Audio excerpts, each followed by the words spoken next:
It seems that every day we're reminded that we live in an era of great power rivalry, that the rules-based order is fading, that the strong can do what they can and the weak must suffer what they must.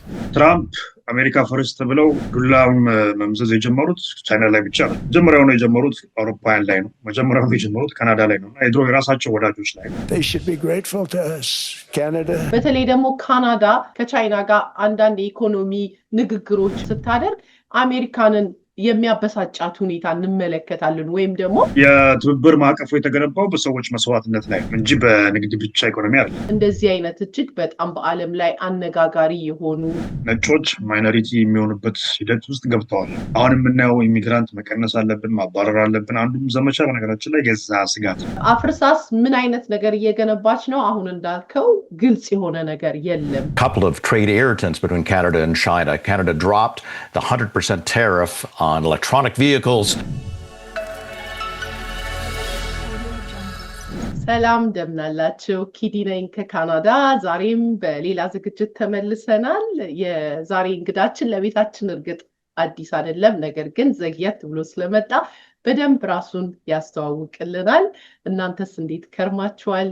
ዛሬ ለመጀመሪያ ጊዜ ልታዩን የምትችሉ ሰዎች ሰብስክራይብ በማድረግ ቤተሰብ እንድትሆኑ ልንጋብዛችሁ እንፈልጋለን። እንደዚህ እጅግ በጣም ጠቃሚ እውቀት አዘል ብዙ ግንዛቤን የሚያስጨብጥ ፕሮግራሞችን እናቀርባለን በየጊዜው።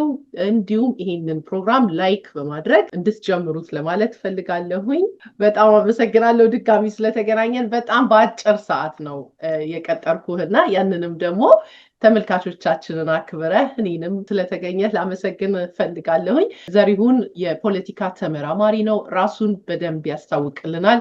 እንደምናየው ወጣት ብቻ ሳይሆን በዚህ ብዙ ነገርን በአጭር ጊዜ ውስጥ አኮምፕሊሽ ያደረገ ነው። በእኛ ዝግጅትም እንደዚህ አይነት እጅግ በጣም በዓለም ላይ አነጋጋሪ የሆኑ ፖለቲካ ብቻ አይደለም። የፖለቲካ ተመራማሪ ስንል ፖለቲካችን እሱም ይነግረናል፣ ኢኮኖሚውን፣ ኑሯችንን፣ የዕለት ህይወታችንን ሳንወድም ወደንም ጫና የሚፈጥርበት ሁኔታ ስላለ እንደዚህ አይነት ፕሮግራሞች ያስፈልጋሉ ብዬ አምናለሁ።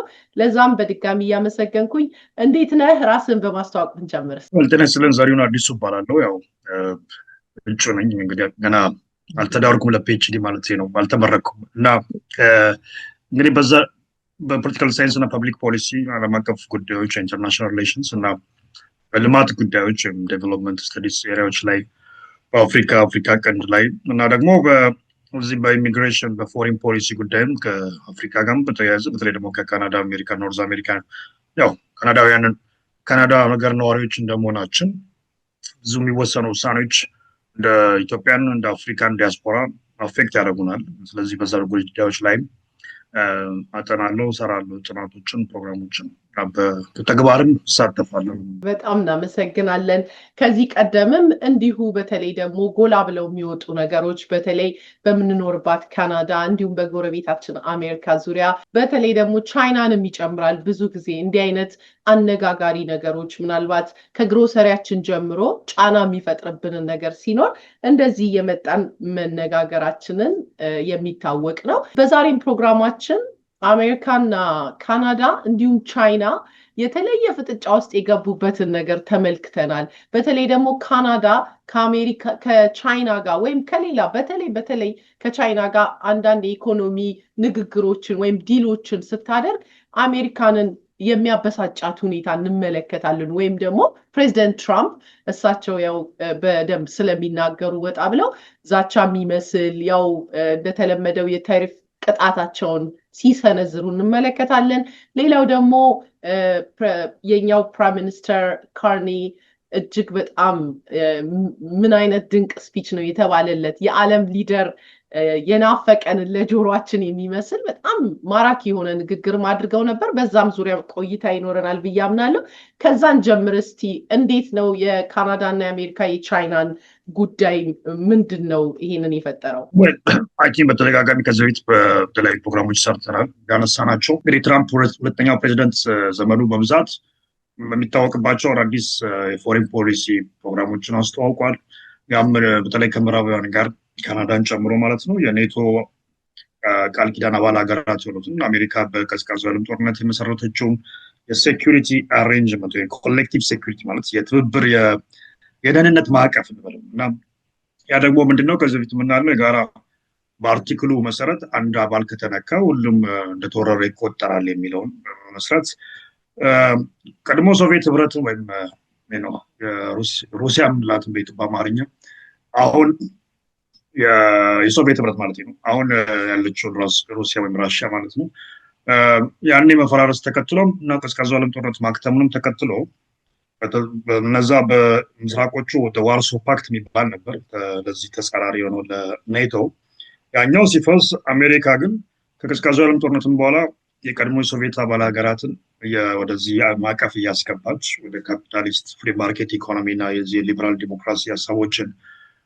በኢኮኖሚ ማዕቀፎች በዓለም ባንክ በአይኤምኤፍ እና በሌሎች እርዳታዎች ዩኤስአይዲን ጨምሮ በማስገባት የስፌር ኦፍ ኢንፍሉዌንስ ማለት የተጽዕኖ ምህዳሯን ስታሰፋ ቆይታለች እና ሌላ ያል ብቸኛው በመሆኗ ወይም ዩኒፖላር ኦርደር በምንለው ከዛ ጀምሮ እንግዲህ አሜሪካ በአውሮፓ ብቻ ሳይሆን በአፍሪካም ከዛ በተለየ ደግሞ በበለጠ እስያ ላይም ጃፓን፣ ኮሪያን፣ ታይዋን እነዚህ በማስፋት ላቲን አሜሪካ ነው በብዙ ሀገራት ላይ የወታደር ቤዝ ጠንካራ ዲፕሎማቲክ ግንኙነቶች የእርሷን ጥቅምና ኢንትረስት የሚያስከብሩ መሪዎች ጋር የተለያዩ ግንኙነቶች ማድረግ ከፍተኛ ብድር ከዛም በላይ ደግሞ በዩኤስአይዲ ስር ብዙ እርዳታዎችን ኢትዮጵያን ጨምሮ ሰጥቷል። ለዛ ደግሞ በኋላ የመጣው የዚህ ዋር ኦን ቴረር የምንለው የሰፕተምበሩ የመስከረም አንዱ ሽብር ጥቃት በተለይ የተለየ እንትን ሰጥቷል። አሜሪካ ከብዙ ሀገራት ጋር የምታደርገው ግንኙነት ጸረ ሽብርን ከመዋጋት ድህነት ቅነሳ ፕሮግራሞችም የልማት የጤና ሌሎች እርዳታዎች ሁሉ ከዚህ አንጻር እንዲታዩ አድርገዋል እና ዲሞክራሲን እናስፋፋ የሚለው እንዳለ ቢሆንም መሪዎች ከተመቿት ግን ዲሞክራሲው ቦታ ላይ ሰጠው ይችላል። እዛ ደግሞ በግብጽ ታይቷል። አብዮቱ እስኪመጣ ድረስ ሆስኒ ሙባረክ በዚህ በአረብ ስፕሪንግ በምንለው የአረብ ጸደይ በተባለው አብዮት ታሪር ስኩዌር ወጥተው ግብፃውያን እስኪያጥለቀልቁት ድረስ ታሪር አደባባይ ላይ አሜሪካ በብዛት ከሆስኒ ሙባረክ መንግስት ጋር ነበረች።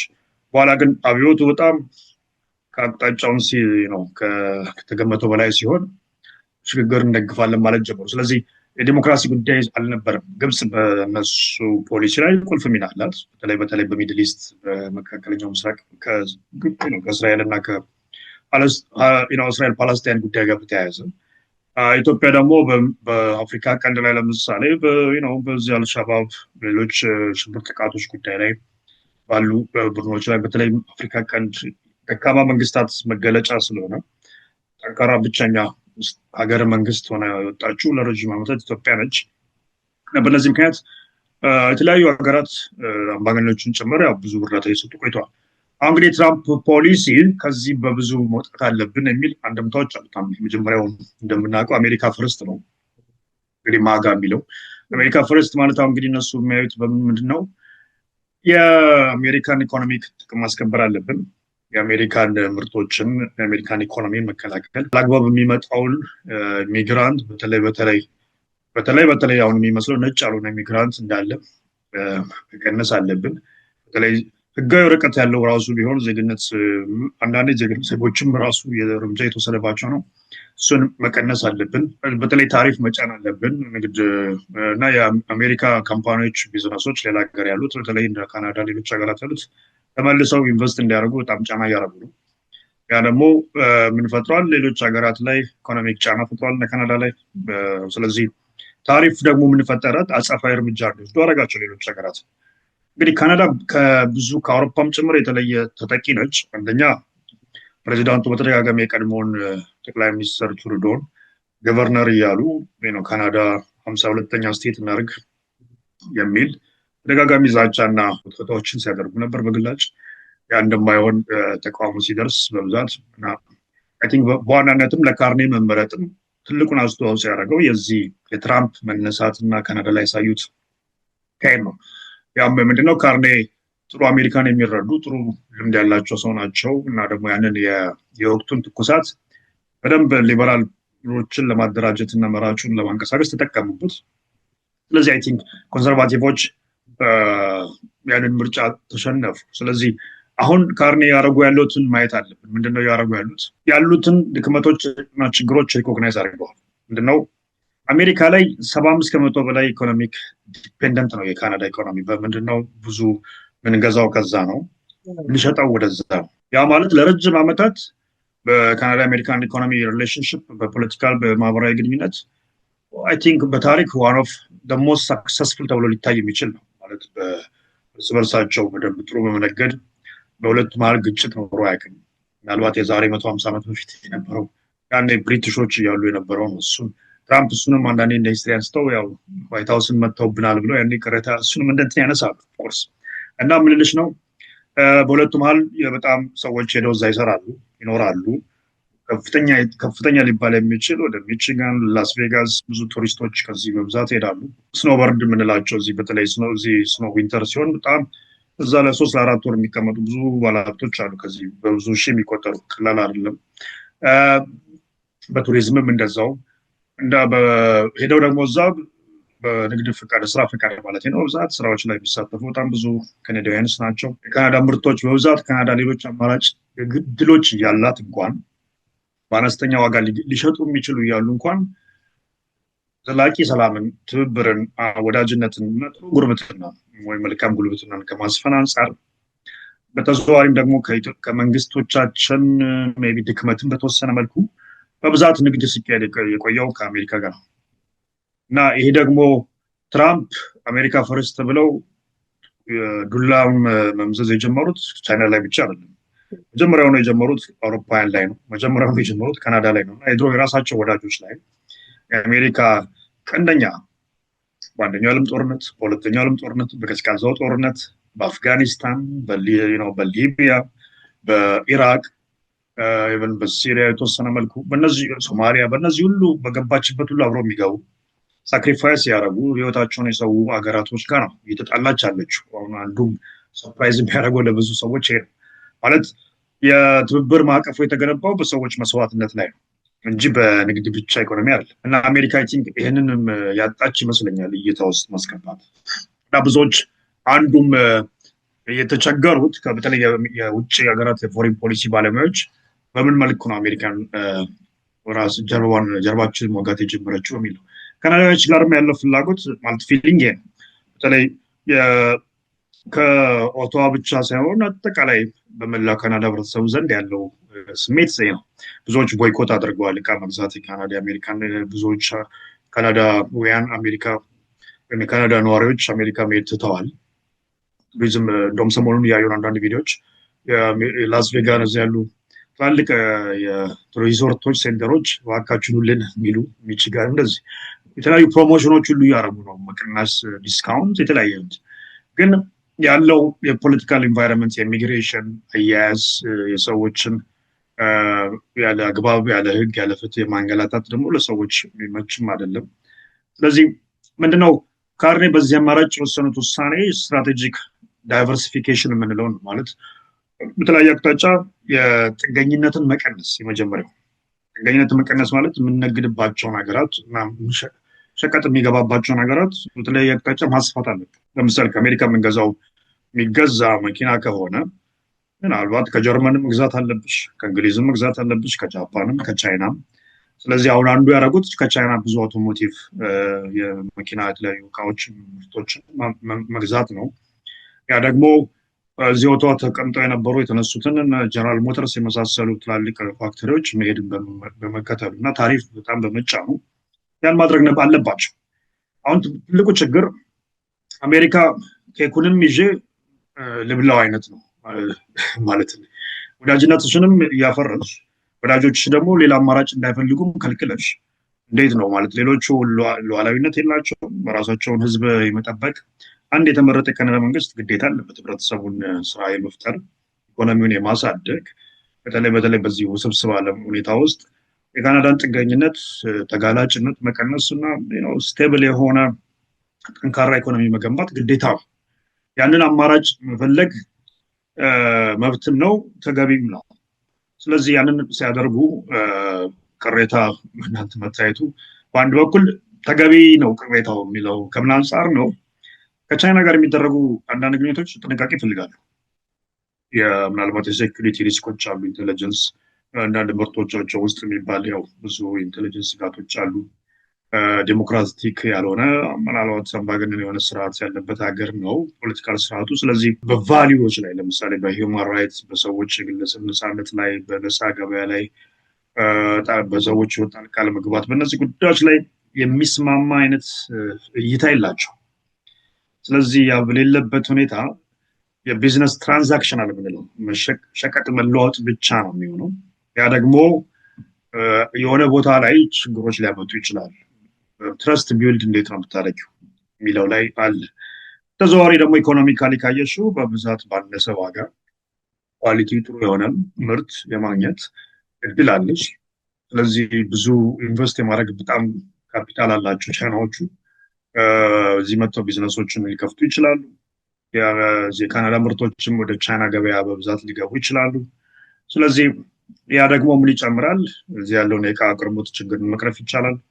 ስለዚህ እዚህ የሚያመርቱ ሊገቡ ይሆናል። ከሌላ ደግሞ ከዚህ ላሉ የቢዝነስ ሰዎች አምራቾች፣ በተለይ ኢምፖርት አድራጊዎች በቀላሉ ጥሩ ኳሊቲ ያላቸውን በቀነሰ ሂሳብ ማግኘት ይችላሉ፣ ምርት ማለት ነው። ስለዚህ ያን ማድረግ ጥቅም አለው። ግን ደግሞ ሌላ ሁለተኛ ዳይሜንሽን ሁለተኛ እይታ አለው። ከኢንቴሊጀንሱ ጋር በተያያዘ ሌላው ስጋት የቫሊዩ እና አጠቃላይ ስጋት ብቻ ሳይሆን የቻይና መስፋፋት ለአሜሪካ ሴኩሪቲ ስጋትም ነው። ከዚህ በፊት ያየነው አሜሪካ ካናዳን መጠቅለል የፈለገችው አንዱ ምክንያት ድንበሩ ክፍት ረዥሙ ድንበር ነው። ስለዚህ ይህን ድንበር እኔ እየጠበቅኩ መቀጠል አይቻልም፣ ወይ እነዚህ ውስጥ ተጠቃለሉ ወይ ራሳችሁ ጠብቁ ነው። እንግዲህ የካሬ መንግስት ሁለተኛው በመከላከያ ወይ በዚህ በዲፌንስ በሴኩሪቲ ጉዳዮች ላይ ኢንቨስትመንት ጨምር ያለው ወታደሮች ብዙ ሪክሩት ያደረግነው መሳሪያዎች የአየር እና የምድር ላይ የባህር ኃይል እየገዛን ነው ያደራጀን ነው የሚል አለ። ምን ያህል በቂ ነው? ምን ያህልስ ለቻይና ሊመክት ይችላል? አሜሪካኖችን ስጋት እንዳይሰማቸው የሚያደርግ አቅም አለው ወይ? እሱ ጥያቄ ይነሳ ይችላል። ግን የአሜሪካ ስጋት ነው።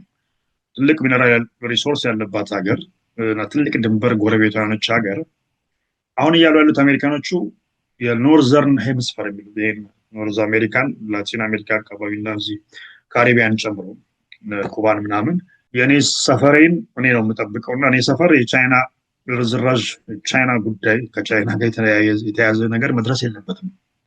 ስለዚህ ለነሱ ቻይና ትልቅ ስጋት ነው። አሁን እንደምናየው ቻይና በብዙ መለኪያዎች እያለፈ ነው አሜሪካ። በኢኮኖሚክ ጥንካሬዎችም ኦፍኮርስ ብዙ ድሃ አለው።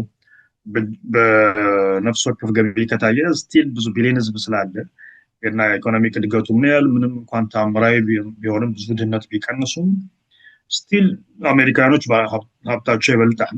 ግን ደግሞ በሌሎች መመዘኛ በወታደራዊ በቴክኖሎጂካል ካፓሲቲ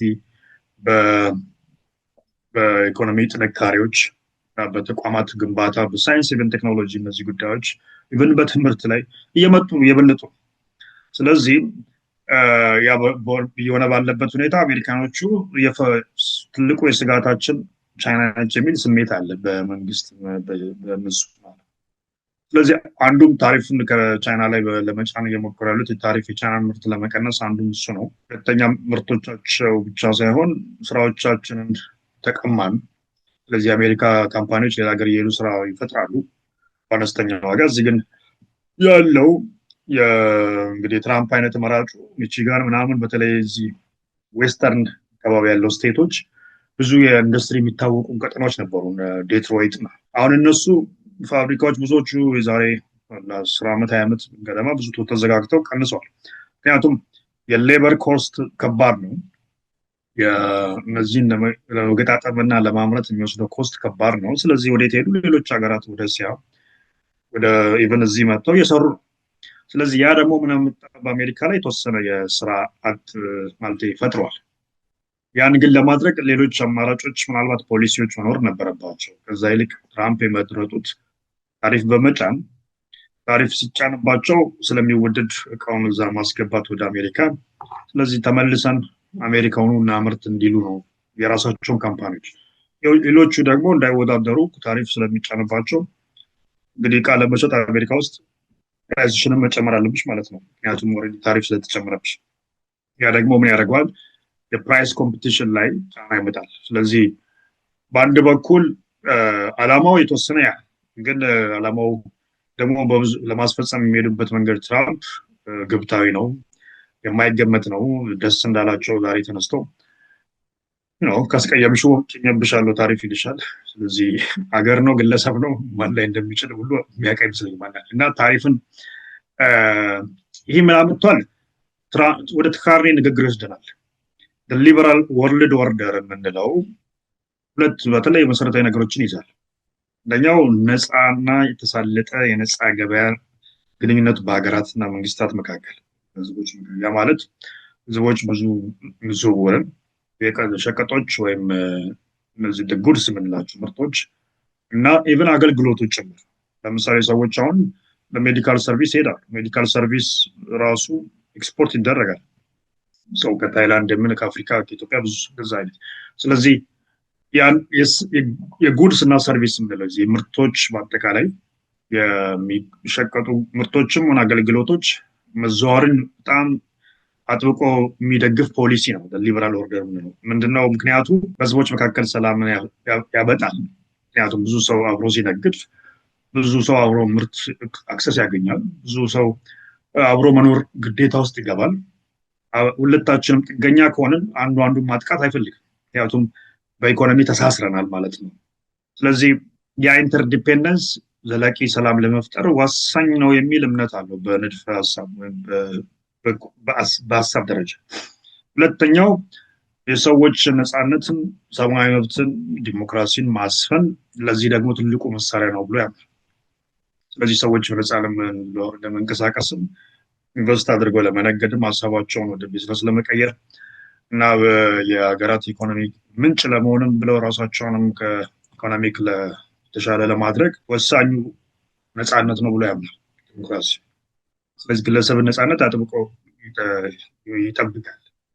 እነዚህ ደግሞ አሁን በቻይና ጋር ከሚቀናቀነው ይሄ ጠንካራ መንግስት ቁጥጥር ያለበት መንግስትና ፓርቲ ወስኖ ህዝቡን አንድ ላይ ጠርንፎ ምናልባት ማልማት ዲሞክራሲና የሚባሉት ነገሮች ሳይኖሩ የሚለው ጋር ይጋጫል።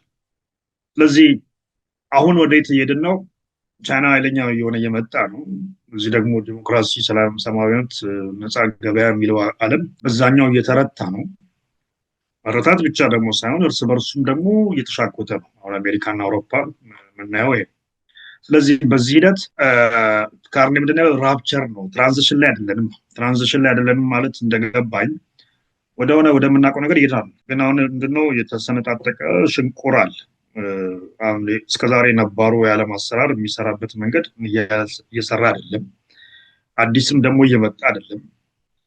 ስለዚህ የኃይል አስተላለፍ ሽኩቻዎች ላይ ነን። ይህን ያመጣው እንግዲህ ትራምፕ ምናልባት ከምዕራቡ ጋር ያለው ግንኙነት አጠናክሮ የቻይናን ጫናን ቀንስ፣ ምዕራባውያን በጋራ እንስራ፣ ከሌሎች ዓለም ሀገራት ታዳጊና በመካከለኛው ኃይል ላይ ያሉ ሀገራት ጋር አብረን እንስራ እና አገር ቤት ያሉ ስራዎችን እንዳይወጡብን እንቀንስ፣ በጋራ እነዚህ ነገሮች ላይ እንስራ የሚል ሀሳብ አቅርበው ቢሆን ኖሮ አይ ቲንክ ብዙዎቹ የምዕራቡ ሀገራት ካናዳን ጨምሮ ይስማማሉ። ባይስማሙም አንደርስታንድ አድርገው ብዙ ችግር ውስጥ አይገቡም። አሁን የትራምፕ አካሄድ ችግሩ ጠባጫሪነት መጣ።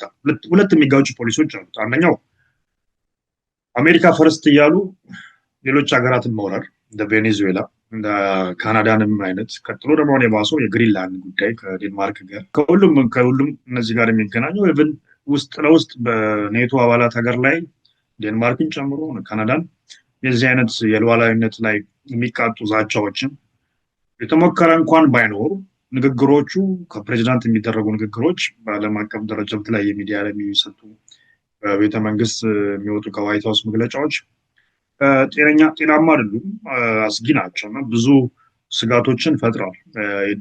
እንደውም በይበልጥ የዴንማርኩ ጉዳይ በግልጽ እርምጃዎችንም የሞከረ ያለ ይታያል። እና ምንድነው በአጠቃላይ የአሜሪካ ፈርስት ቢሉም አሜሪካንን የበላይ ለማድረግ ግን ደግሞ አሜሪካ እየነጠለ ያለ ፖሊሲ ነው ከሌሎች ሀገራት ጋር ያላትን ግንኙነት እና ወዳጅነት ማለት ነው። ሰፊ ማብራሪያ እና በጣም ብዙ ነገሮችን ግልጽ አድርጎ ከሙያ አንጻር የሚያሳይ ነው። ይህንን በማዳመጥ ሰዓት አንድ የፈጠረብኝ ነገር አሜሪካን ይህንን የኔቶን ዓለም የገነባችው በዋናነት አሜሪካ ናት።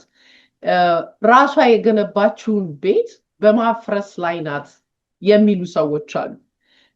አፍርሳስ ምን አይነት ነገር እየገነባች ነው? አሁን እንዳልከው ግልጽ የሆነ ነገር የለም። ያ ደግሞ ወዴት ይወስደናል የሚለውን ነገር ማህበረሰቡ የሚያውቀውም አይመስለኝም። የእኛም መሪ ያደረጉት ንግግር እጅግ በጣም ያስደነቀው አንድም ግሬት ፓወር እና ካናዳን ሚድል ፓወር እያሉ ይገልጿታል እና እነዚህን ሁለት ነገሮች ምን ማለታቸው ነው? ሚድል ፓወር ሲሉ እንደገና አሜሪካ የገነባችውን ይሄንን ፓወር በንግግርም ቢሆን መቼም ጦርነት በንግግር ነው የሚጀመረው ብዙ ጊዜ እና አሁን እንዲህ በሰለጠነው ዓለም ላይ ጦርነትን ማሰብ አይታሰብም ይባላል እንጂ የለም ደግሞ ቻንሱም ደግሞ የለም ማለትም አይቻልም ይባላል እና እስቲ በዚህ ላይ ምን ትላለህ? በነገራችን ላይ በንግግር ብቻ አይደለም የታሪፍ መጫን ማለት ጦርነት ባይሆንም ግልጽ የሆነ ግን የፖሊሲ ለውጥ በተለይ አሁን አውሮፓያኖች ያሉት አይ ቲንክ አውሮፓያኖች ሪታሌት የምንለው ማለት አጸፋዊ ምላሽ መውሰድ ብዙ ዘግይተዋል፣ ትተዋል። ለምን?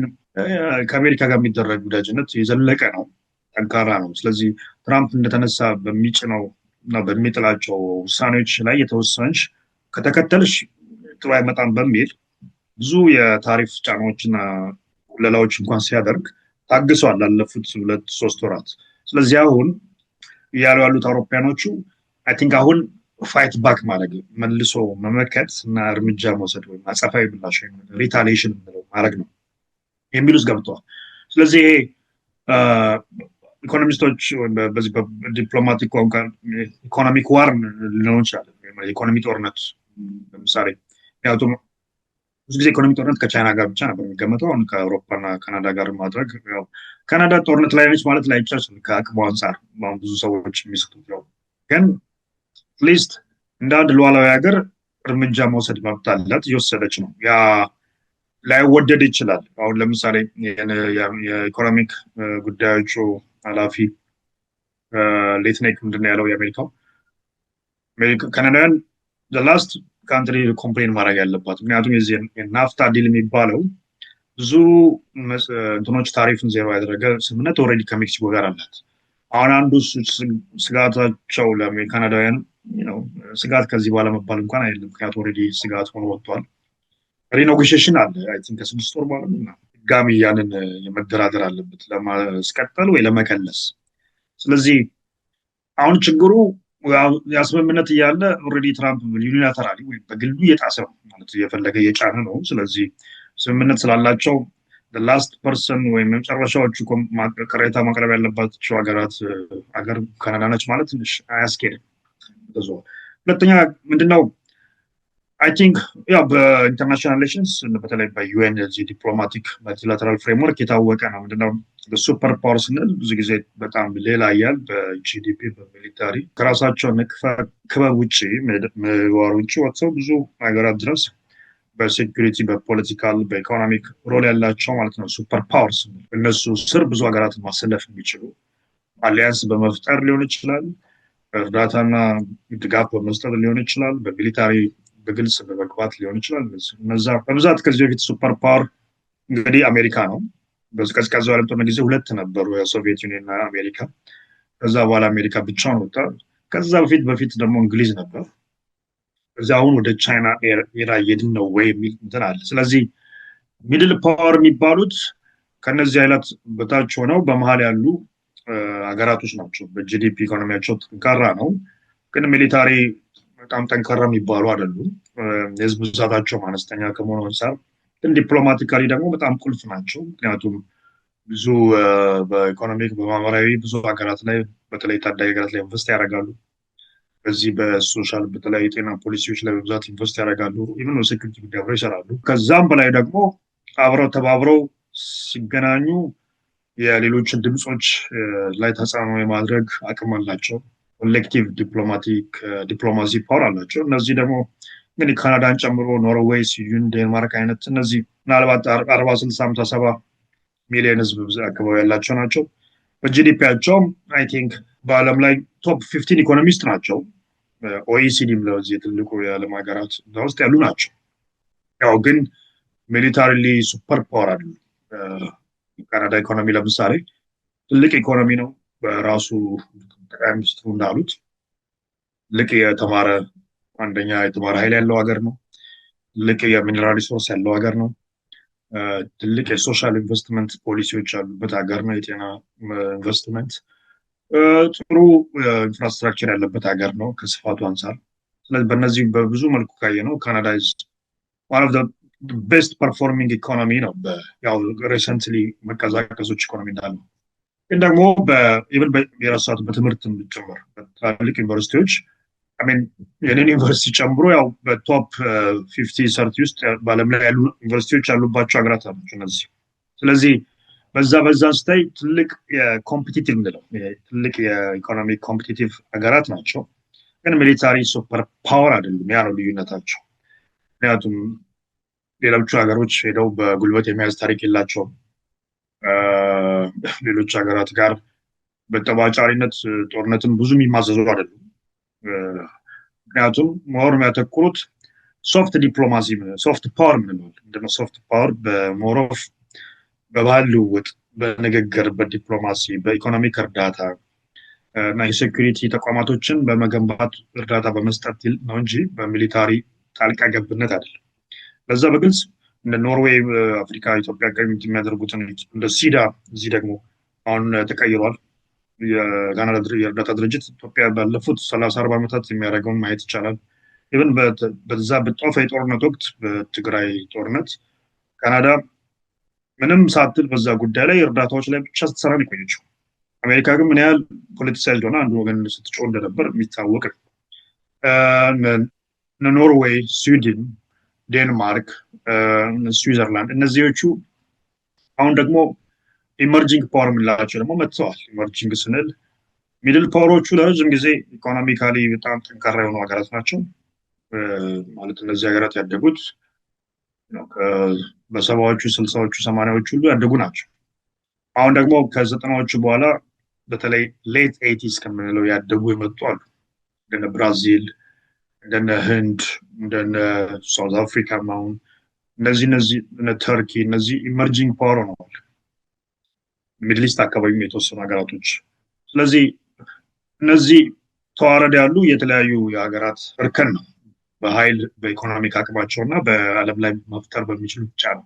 ስለዚህ አሁን ምናልባት ካርኔ እንግዲህ ንግግር ራፕቸር ነው ትራንዚሽን የለም ሲሉ የተለያዩ አማራጮች አሉ። አንደኛ ምናልባት እነዚህ ሚድል ፓወርስ እርስ በርስ ተደራጅተው ይህንኑ የዓለም ስርዓት እርስ በርስ አብሮ መነገድ፣ ኢንቨስት ማድረግ፣ ኢኮኖሚክ አቅምን ማጠናከር እና የተለያዩ ቴክኒካል ልውጦችን ማድረግ ማለት ከዛም ባለፈ ሚሊታሪ አብረው የመደራጅ መስራት ወደዛ ውስጥ መግባታቸውን ነው አንዱ የሚያነሱት።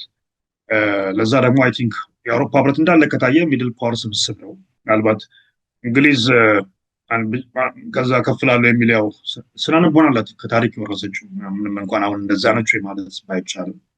ስለዚህ እነዚህን ጨምሮ ፈረንሳይን፣ ጀርመን ስትጨምሪ ትልቅ ራሱን የቻለ ትልቅ ስብስብ ነው። ከሌሎች ኢመርጂንግ ፓወርስ ጋር ደግሞ ዳይቨርሲፋይ እያደረገች ንግዷን ካጠናከረች ያው እንትን ነው ሪስክ መቀነስ ነው አንዱ እንግዲህ በኢኮኖሚክስ ወይም በኢንቨስትመንት በዓለም አቀፍ ቢዝነስ ላይ ትልቁ ጉዳይ ዲሪስክ ይሉታል። ዲሪስኪንግ ማለት አሁን አሜሪካ ላይ ጥገኝነቱ አንዱ ትልቁ ያመጣው ሪስክ አመጣ። ትራምፕ ወይም እንደ ትራምፕ ያለ መሪ ሲመጣ አንድ ሰው ለምሳሌ ከጎረቤቱ 10 ጊዜ ዕቃ እየተዋሰው የሚጠቀም ከሆነ እና ያ ጎረቤት የሆነ ጊዜ ካኮረፈ ወይም ደግሞ ሰበብ ቢቀየር ያንን ዕቃ አታገኝም ማለት ነው።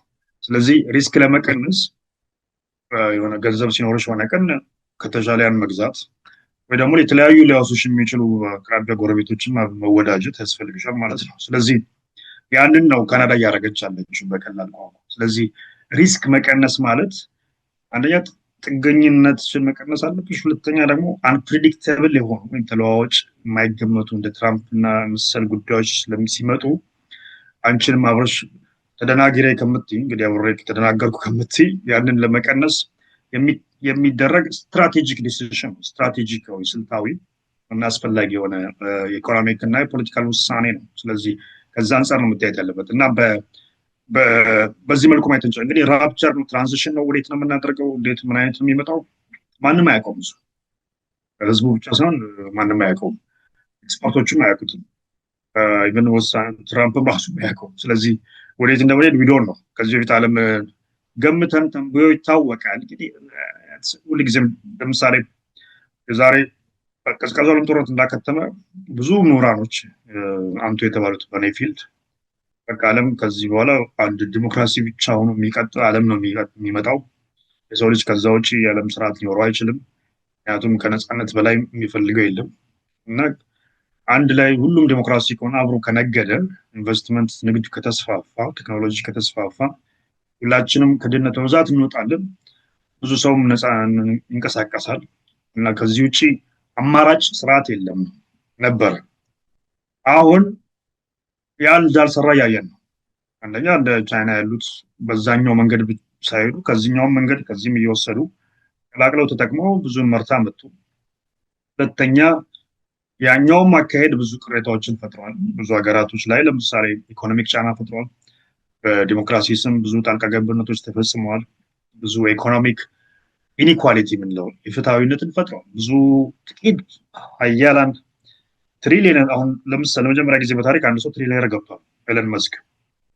ስለዚህ ከዚህ በፊት ምንድነው ኦኩፓይ ዎል ስትሪት የሚል 99% እኛ ነን እና ዎል ስትሪትን መያዝ አለብን በሚል ሰልፍ ነበረ የተቋሙ ዎል ስትሪት ዘው ያደሩ ይዋሉ። ያ ምንድን ነበረ? የፍትሐዊ የሀብት ክፍፍል ያለው 1%ቱ የዓለምን 99% ህዝብ ሀብት ይዟል። ስለዚህ ኢኮኖሚክ ሪዲስትሪቢሽን የፍትሐዊነትን መቀነስ እና ፍትሐዊነትን ኢኮኖሚክ ፍትሐዊነትን ማስፈን እኩልነትን መመለስ ማስፈን አለብን። የኢኮኖሚክ የሀብት ክፍፍልን ነበር እንግዲህ አንዱ ዓለም ስርዓት ድህነቶችን ብዙ ቀንሰናል እንደ ቻይና። ኢትዮጵያም ለምሳሌ ባለፉት የተሻለ አድጋለች ልንል እንችላለን። ማሌሪያን ቀንሰናል። የተለያዩ ከባባድ መድኃኒት የተገኘላቸው በሽታዎች መድኃኒት በተሻለ ለተለያዩ ድህነት አካባቢ ለሚያጠቃቸው ሀገራት እንዲደረስ ሆኗል። እንደዛም ሆኖ ግን ኮቪድ የመጣ ጊዜ አሁን ክትባት በቀላሉ ማግኘት እንዳይቻል ተደርጓል። ለምሳሌ ትላልቅ ባለሀብት ካምፓኒዎች፣ የፋርማሲ ካምፓኒዎች ፓተንቱን አንሰጥም ብለው ብዙ አፍሪካና ሌሎች ሀገራት ብዙ ሰዎች ክትባት ማግኘት አልቻሉም። ስለዚህ እነዚህ ክፍተቶች በጣም በግልጽ የስርዓቱ የነጭ የተወሰኑ ባለሀብቶች እና ትላልቅ ፖለቲካና ኢኮኖሚ ስልጣን ኃይል ያላቸው የሚዘውሩት ከዛም ቀጥ ሲብስ ደግሞ የድሮ የቀድሞውን የዚህ ቅኝ ግዛትን አሰራር ያስቀጠለ ነው የሚል ብዙ ቅሬታዎች አሉበት ሲኖሩበት ከርሟል። ለምሳሌ ኢትዮጵያኖችም እኮ ጣልቃ ተገባብን በዚህ ጉዳይ በዚህ ጦርነት ስንል የዛው አካል ነው። ካርኔም በግልጽ አይ ቲንክ አናቱን መቱት እንደምንለው እዚህ የተናገሩት አይ ቲንክ አንዱ ጥሩ ነገር በሽርጉዱ ሪቹዋል ስንሳተፍ ነበር።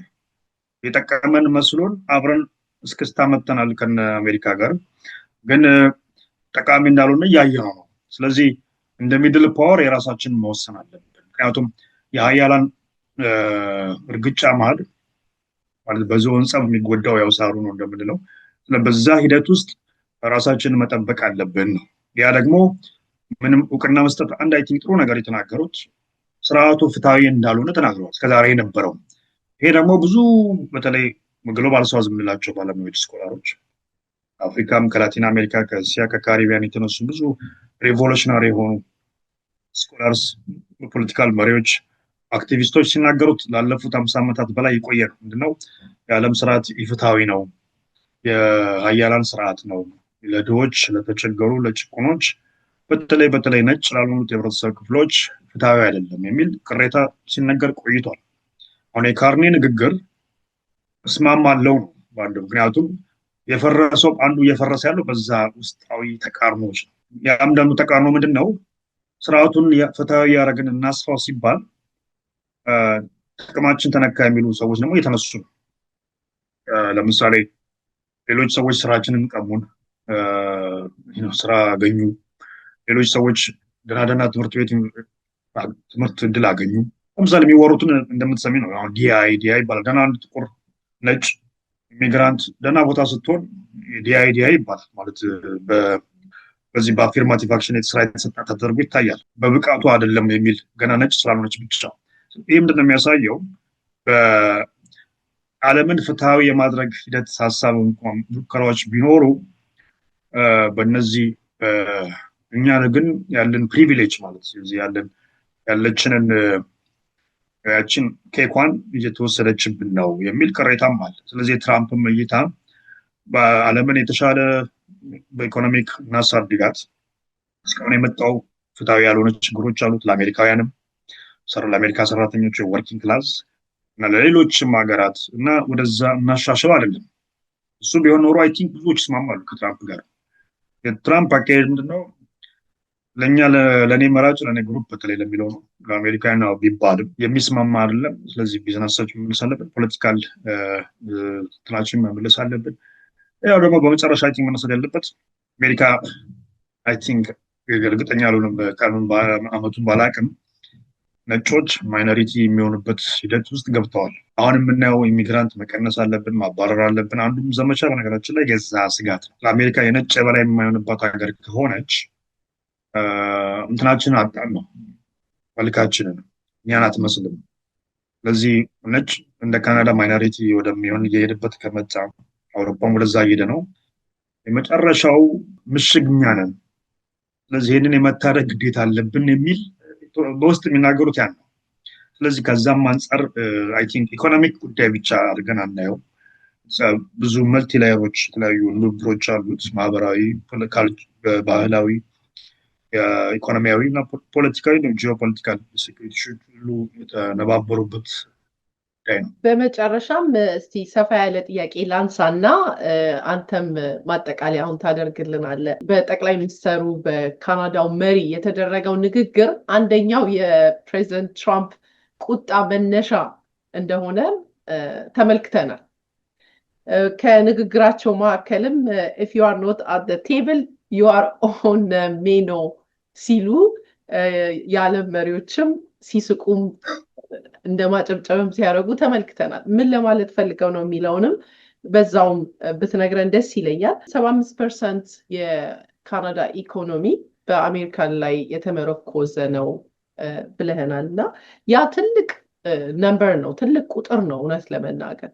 አሁን ደግሞ ያለው ለውጥ የፕሬዚደንት ትራምፕ ዛቻ በታሪፉ ላይ ሁሉንም ተጨምሮ ለነዋሪ ዞሮ ስንጀምር እንዳልነው ኢምፓክቱ እኛ ነዋሪዎቹ ላይ ነው። የነሱ ፉክቻ የነሱ ጸብ ከቢሮ ካለፈ በኋላ በእያንዳንዳችን ኪስ ውስጥ በእያንዳንዳችን ኑሮ ውስጥ ነው ቀጥ ብሎ ዘው ብሎ የሚገባው እና የመኪናንም አብሮ ዲሌ ማድረግ የማስገባት ሁኔታም ተመልክተናል። ምን ማለት ነው ለእኛ ለነዋሪዎቹ የሚያመጣው በረከት ወይም ደግሞ ጫና ምን ይመስላል በሚለው ብናጠናቀቅ ደስ ይለኛል። ከጠቅላይ ሚኒስትር ከካናዳው ከካርኒ ንግግር ጀምሮ ማለት ነው። ንግግሩ ያው እንዳልኩሽ ነው። ሚድል ፓወር የሆኑ ሌሎቻችን አብረን መስራት አለብን ነው። አደሜኑ ላይ ነው ያለነው የሚሉት ማለት ተደራጅተን ስትራቴጂክ ውሳኔዎችን ሪስክ ያልኩሽ ሪስክ መቀነስ ካልወሰድን እና አሁን ፕሮአክቲቭሊ ማለት በጊዜ እርምጃዎችን መውሰድ የፖሊሲ ለውጦችን እና በተግባር አንዳንድ እርምጃዎችን ማድረግ ካልጀመር በዚሁ ዝም ብለን ቀጥል ካል መበላታችን ነው። ምክንያቱም የአሜሪካ የራሷን ውሳኔዎች የወሰነች ነው። ቻይና የራሷን ውሳኔ የወሰነች ነው። አውሮፓ እና ካናዳ በነበረው ላይ ዝም ብለው ቁጭ ካሉ እንደ ሌሎቹ ሀገራት ሊበሉ። ስለዚህ ያን ነው አንዱ ሜኑ ላይ ናቸው። ኦፍኮርስ እዚህ ምድር ላይ እስካለች ሜኑ ላይ ነች። ካልተንቀሳቀስሽ ኦልሬዲ ሜኑ ነው። ጂኦፖለቲክስ ነው ካርታው። ያው ካርታው ሜኑ ነው። ከዚህ ካርታው ላይ ሜኑ ላይ ስላለሽ ላለመበላት ደግሞ እድላለሽ ነው። ስለዚህ ላለመበላት ያለሽ እድል በጋራ ከሌሎች የሚመስሉሽ ጋር መስራት በሀሳብ በፖሊሲ በጉዳዮች ላይ ከዛ ደግሞ በተረፈ በበለጠ ሀገሮች ላይ መስራት የሀገሮች ኢኮኖሚን ማሳደግ ላይ ሞር ለምሳሌ ኢንቨስትመንት መሳብ ላይ አዳዲስ ፖሊሲዎችን ሊያወጡ ይችላሉ። ብዙዎች ኢንቨስት እንዲያደርጉ ወደዚህ ምናልባት ከሚድል ኢስት ከቻይናም ከሌሎች ሀገራት አውሮፓም ከአውሮፓ ጋር ጠንካራ የሆነ የንግድ ትብብር ስምምነት አድርገዋል። የቻይናውም የዛኑ እይታ ነው መታየት ያለበት። ስለዚህ ተጋላጭነትን ለመቀነስ አሁን ያልኩሽ ከ75ቱ አይ ቲንክ እርግጠኛ ያለው በምን ያህል ዓመት ወደ 50 ማውረድ ፈልገዋል። ስለዚህ ወደ 50 ማውረድ ሲግኒፊካንት ለውጥ ነው እና ወደ 50% ሲያወርዱ ከአሜሪካ ብዙ የምትገዥውን ትቀንሻለሽ፣ ብዙ ወደዛ የምትሸጪውን ትቀንሻለሽ። ያ ደግሞ ማለት እንደፈለገ ታሪፍ እንኳን ቢጣልብሽ ስጋት ትቀንሻለሽ ማለት ነው። ማለት የጫናው አንድ ሰው 75% ጥገኛ የሆነበት ጉዳይ ላይ በዛኛው ውሳኔ የሚጠቀምን ያህል 50% ላይ ሲሆን እኩል አይጠቀም። ስለዚህ ያም 50% ካለው ጥገኝነት አንጻር በሂደት ለመቀነስ ነው እንጂ እዛ ላይ የሚቆም አይደለም። ከ50 እየወረደ ይሄዳል። ስለዚህ ያ ነው እና ዳይቨርሲፊኬሽን የሚሉት በዚህ በኢኮኖሚክ ፖሊሲ ምንድን ነው? አንድ ሰው ለምሳሌ ከኤክስ ተባለ ሰው ይገዛ ከነበረ ያንን እቃ ከዋይም ከኤችም ከኤልም ከተለያየ አካል መፈለግ አለበት። ስለዚህ ገበያዎቹን አማራጭ ማስፋት አለበት። ምን ጫናዎች አሉት? ለምሳሌ የትራንስፖርት ኮስቶች ሊኖሩት ይችላሉ። የትራንስፖርት ኮስት እዚህ የሚመጣው ላይ ኮስት ሊጨምር ይችላል። ምናልባት የብራንዲንግ የምን ኢሹ ላይ ሊኖር ይችላል። እዚህ ሰዎች የለመዷቸውን እቃዎች አንዳንድ እዛ እንግዲህ ምናልባት ስትሪክት እና የተሻለ ቁጥጥር ከሌለ ነው የተወሰኑ ፌክ ፕሮዳክቶች ሊያጋልጥ ይችላል በብዛት። ስለዚህ ለተመሳስለው የሚሰሩ ምርቶች እንግዲህ ቻይና ላይ የሚነሱ ቅሬታዎች አሉ። ሁሌም የኳሊቲ አንዳንዴ ይነሳል። ብዙ በኳሊቲ ተብሎ ቢሰሩም አንዳንድ የኳሊቲ ችግሮች አለ።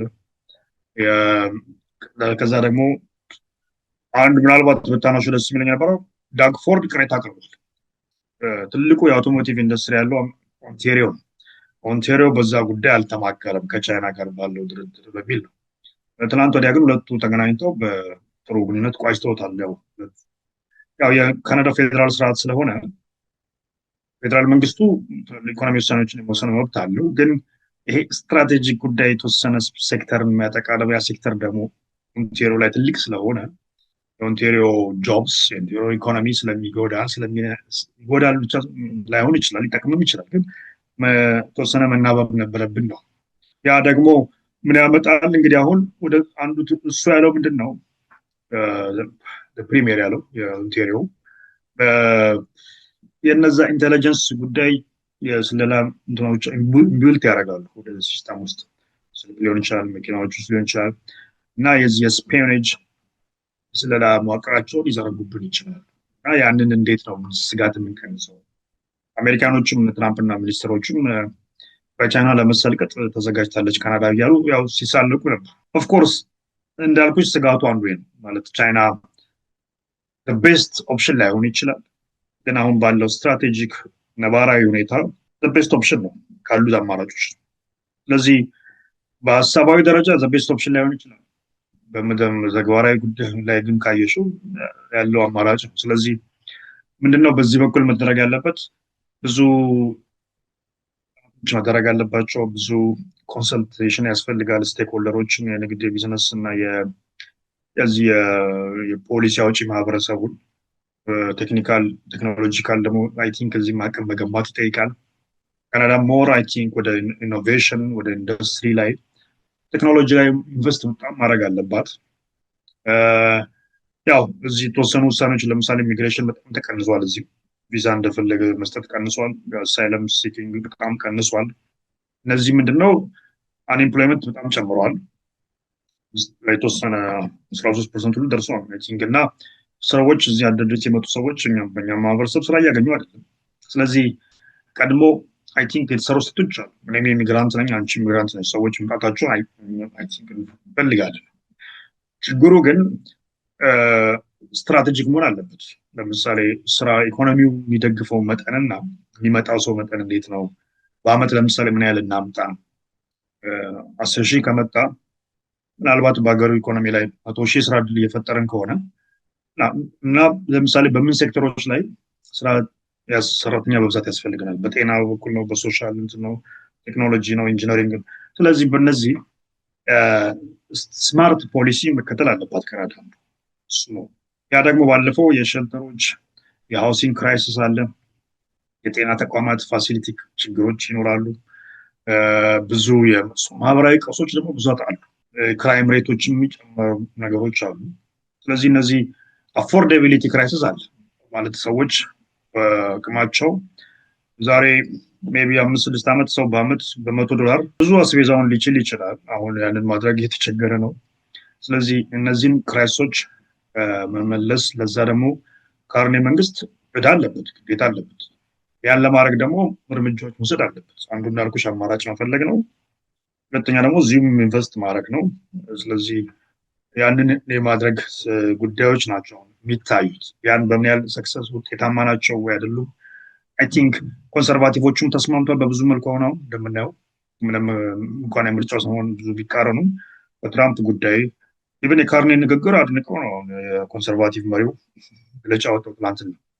ስለዚህ ለኦንሊ ጥያቄ የሚሆነው ይሄ ንግግር በፖሊሲ መታገዝ አለበት። ንግግሩን ባይዘው አውሮፓውያኖች በጣም ኮት እያደረጉት ነው። ብዙ የአፍሪካ እና የላቲን አሜሪካ ብዙ ሰዎች ወደውታል። ሂስቶሪክ ነው ለካናዳ አይነት መሪ። አንድ ወተርሎ ያለች የምትባል የድሮ ቀድሞ ፕሮፌሰር ኢትዮጵያ ላይ በብዛት ትመላለስ ትሰራለች። ሞስት ሂስቶሪክ ስፒች እንደ ካናዲያን ፕራይም ሚኒስተር ሊደርሺፕ ላለች። ስለዚህ በዛ ደረጃ እየታየ ነው ማለት አንደኛ ወቅቱ ታይሚንጉ፣ ሁለተኛ ቦታው ዴቮስ ስዊዘርላንድ፣ ሶስተኛ ከካናዳ መሆኑ የማይጠበቅ ግን ደግሞ በተዘዋዋሪ ካየነው የሚጠበቅ ምክንያቱም ካናዳ ትልቁ ሰለባ ነች በዚህ መንገጫገጭ ውስጥ። ምክንያቱም ወረራለሁም እየተባለች ወርሻለሁ እየተባለች ታሪፍ የተጫነባት 52ኛ ግዛት እየተባለች ብዙ አይነት ዛቻዎች እና ደስ የማይሉ ንግግሮች ከብዙ መራጮቹ ሶሻል ሚዲያ ላይ ይነገራል። ካናዳ ጥገኞች እየመጡብን ነው፣ እዚህ ድራግና ፌንተንል የምታስገባብን ካናዳ ነች፣ ቦርደር በግድ ዝም ብሎ ይገባሉ፣ ኢኮኖሚያችን እኛ ላይ ተሸክመናቸው ነው ያሉት፣ ግብር ምንም ሳይከፍሉ የእነሱን ጦርነት የምንጠብቀው እኛ ነን፣ ድንበራቸውን የምንዋጋላቸው። በጣም ብዙ ዲስኢንፎርሜሽን እየተነገረ ነው። እውነቱን እናወጣ ሂሳብ ከተባለ ግን ኦፍኮርስ አሜሪካ ላይ ብዙ በወዳጅነታችን አይ ቲንክ ጥገኛ የሆንባቸው ጉዳዮች አሉ ማይካዱ። በዛው ልክ ደግሞ የአሜሪካ ስደተኞች ክራይም የሚሰሩ አይደሉም፣ ወይም የካናዳ ሰዎች እዛ ሄደው ስራቸው የሚሰሩ ናቸው። ሶስተኛ ድንበር በጣም ሰላማዊ የሚባል ድንበር ነው።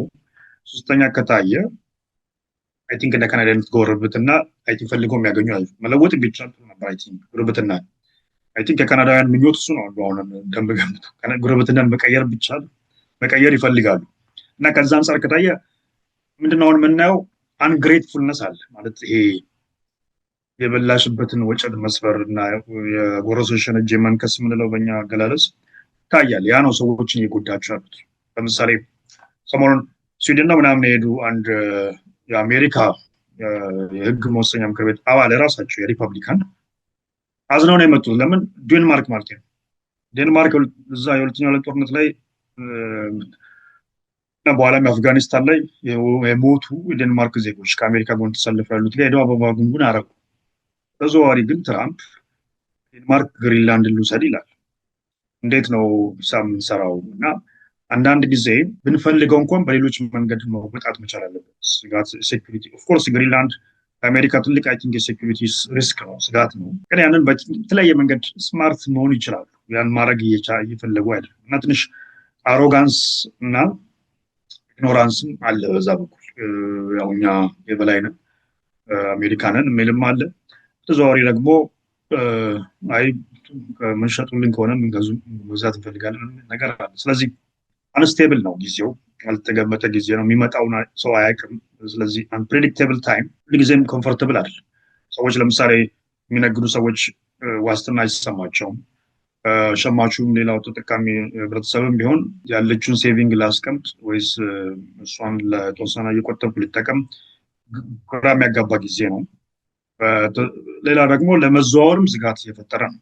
ሰዎች የአሜሪካ ፓስፖርት ማለት የካናዳ ፓስፖርት ይዘው አሜሪካ መሄድ መንቀሳቀስ የተለያየ አካባቢ መሄድ ራሱ ስጋት እየፈጠረባቸው ነው። ስለዚህ የተወሰነ አብኖርማሊቲ አለው ማለት ግልጽ ያልሆነና ስጋቶች አሉበት። ግን አይ ቲንክ ካናዳ አይ ቲንክ በተለያዩ እርምጃዎች እንደተባለው ላለመበላት መንግስት እና የመንግስት ድርሻ ያላቸው አካላት ህብረተሰብ ክፍሎች በተለይ ስቴክ ሆልደሮች የምንላቸው የቢዝነስ ማህበረሰቡ እና የዚህ ሳይንቲፊክ ኮሚኒቲ የምንለው እነዚህ በፖሊሲ በምን ላይ ማውጣት የሚሳተፉ ሰዎች አይ ቲንክ በጋራ ከሰሩ ሞር ኦፍ ካናዳን ኢኮኖሚ ከሌሎች ሀገራት ጋር በማስተባበር ሞር ኢኮኖሚ ዘለቄታዊ መረጋጋትን ማምጣት የሚቻልበትና የተሻለ ጠንካራ ኢኮኖሚ መገንባት የሚያስችሉ አቅሞች አሉ። ተቃርኒ እንዳላቸው ለምሳሌ በትምህርት፣ በጤና፣ በቴክኖሎጂ፣ ሌሎች ሶሻል ኢንቨስትመንት ያሉትን በደንብ ማስፋትና ማስቀጠል ማጠናከር ይጠይቃል ማለት ነው። በጣም እናመሰግናለን ዘሪሁን ወይም እጩ ዶክተር ዘሪሁን በጣም አድርጌ አመሰግናለሁኝ። ዶክተር አትበሉኝ ገና ሳልመረቅ ብለህ ስላልከን ነው። እጅግ በጣም እውቀት አዘል የሆነ የሰሞኑን ነገር አይተህ የምታልፈው ነገር አይደለም። እንደ ነዋሪ ስጋት ይገባል። ፕሬዚደንት ትራምፕ አንተ አሁን አሜሪካንን ግሬትፉል አለመሆን ስታነሳ ፈገግ እያሰኘኝ ፕሬዚደንት ትራምፕ ከመግባቴ በፊት ወደዚህ ስመለከታቸው ነበረ ካናዳ should be grateful እያሉ ሲነጋገሩ የወንድማማቾች ጸብ ነው የሚመስለው እና ተለያይተው የሚለያዩ ነገርም አይመስልም። በጣም ከባድ ነው። ጎረቤት ናቸው። በጣም ረጅም ታሪክ አላቸው። ብዙ የካናዳ ማህበረሰብ እዛ ይኖራል። የአሜሪካንም እንደዛው። ልክ ይሄ የኛ ሀገር የዘር ነገር ልክ ተጋብተዋል። በጣም አስቸጋሪ የሆነ ነገር ነው ያለው እና ሁሉ ነገር እንግዲህ ምናልባት እሳቸው ከስልጣን ሲወርዱ ወደ ቦታው ለመመለስ ራሱ ብዙ ዳሜጅ እንዳያደርሱ ስጋት ይገባኛል እንጂ እነዚህ ሁለት ሀገራቶች ተለያይተው ይለያያሉ ብሎ ማሰብ ራሱ ይከብዳል እንደኔ እንደ አንድ እንግዲህ እንደ ካናዳ ነዋሪ። ነገር ግን እያየነው ያለነው የዓለም አካሄድ ምንም ነገር አይሆንም የተባሉትም የሚሆኑበትን ሁኔታ እየተመለከትን ነውና አንተም የሰጠህን ግንዛቤ በጣም ድንቅ ነው። በጣም እናመሰግናለን። ምናልባት ተጨማሪ ያላነሳናቸው ማንሳት አለብን በዚህ ዙሪያ ያልከው ነገር ካለ ልትጨምርልን ትችላለህ? በጣም ጥሩ። አንድ ያልሽው አሁን ትንሽ አንድ ያነሳሽው ጥሩ ጉዳይ ላይ ከትራምፕ በኋላ የሚለው ራሱ እሷም ትንሽ አንድ ነገር ልበል በአንድ ደቂቃ ባነሳ አይ ቲንክ ትልቅ ሽንቁር ፈጥሯል ያለመተማመንን እና በምን ያህል አትሊስት ከዚህ በኋላ አንድ አይነሽን ዘግተሽ ነው የምተኘው የሚል ፈጥሯል ለአውሮፓና ለአሜሪካኖች ለካናዳውያን። ስለዚህ ያ ዘለቄታዊ ወዳጅነት ኦፍኮርስ መገንባት መልሰው ይችላሉ፣ ግን ኢኮኖሚያዊ እርስ በርስ እንትኖቹ ላይ እና የሴኩሪቲ ሁለቱ ጉዳዮች በተለይ እንትን ያመጣል እና ያ በተወሰነ መልኩ ጥቅሞች አሉት። አንድ ሩድ አዌክኒንግ እንለዋለን። አንዳንዴ ሳትፈልጊ መንቃት አለ። ያ ደግሞ አንዳንዴ ጥሩ ነው። ለምን አንድ ሰው ከባነነ ከነቃ ወደ ነበረበት አይመለስም። ስለዚህ አሁን ለካናዳ በጣም አይ ቲንክ እኔ እንደውም እንደ ብለሲንግ ዲስጋይዝ ነው ማየት ያለብን። እንደ በረከተ መርገም ይለዋል አንድ ገጣም ታዋቂ ገጣሚያች። ስለዚህ እንደ በረከተ መርገም ነው መታየት ያለበት።